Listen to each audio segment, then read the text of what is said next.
Sou Maria Eliette, sou aluna de Ciências Biológicas e hoje estarei apresentando um trabalho sobre toxinas das águas.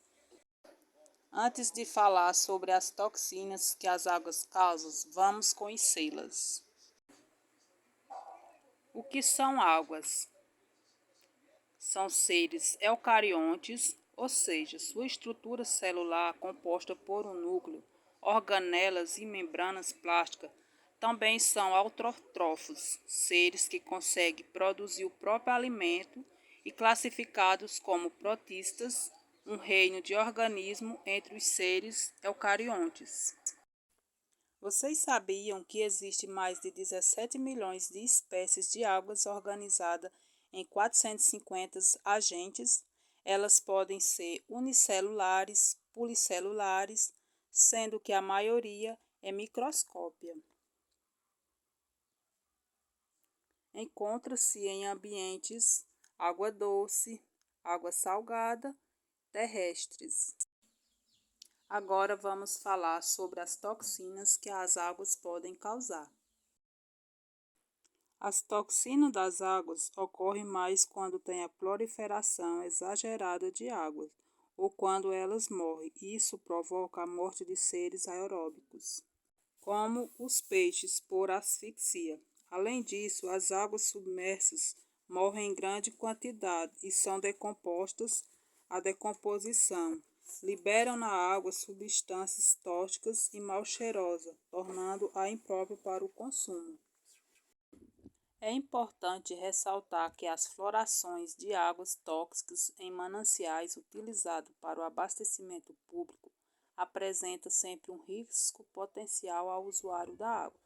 As toxinas são altamente solúveis em águas e passam pelo sistema de tratamento convencional.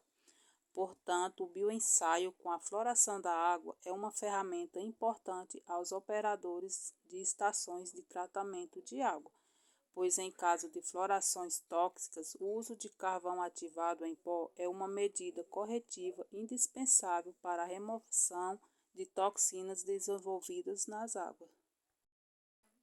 Um exemplo do efeito da toxina das águas é a maré vermelha, altamente tóxica.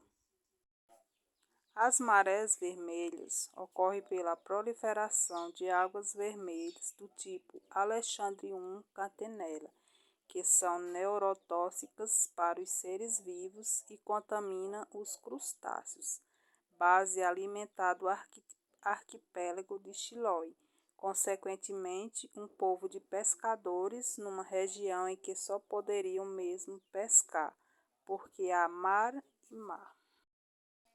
O crescimento excessivo de algas em reservatórios brasileiros é uma realidade e tem prejudicado os usos múltiplos das águas.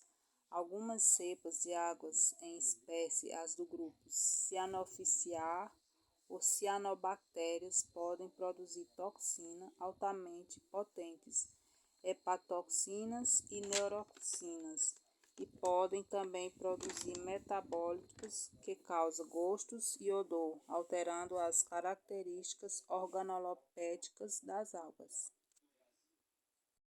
A problemática de águas tóxicas no Brasil ficou mais conhecida após o incidente comprovado de intoxicação humana causada por cianotoxinas, fato ocorrido em 1996. Em uma clínica de hemodiálise de Caruaru, Pernambuco, onde ocorreu a morte de cerca de 60 pacientes intoxicados com a hepatotoxinas presente na água utilizada de hemodiálise, com o intuito de prevenir e controlar a presença de cianotoxinas na água distribuída. Na última revisão da Portaria 36 do Ministério da Saúde foram estabelecidos limites máximos permissíveis de cianotoxinas nas águas para a potabilidade. Algumas espécies de águas microscópicas produzem toxinas que causam risco à saúde humana e ambiental, como danos ao sistema neurológico ou ao fígado, gastroenterites, doenças respiratórias, alergias, irritação da pele e olhos. Podem ainda causar mortandades de peixes e outros organismos.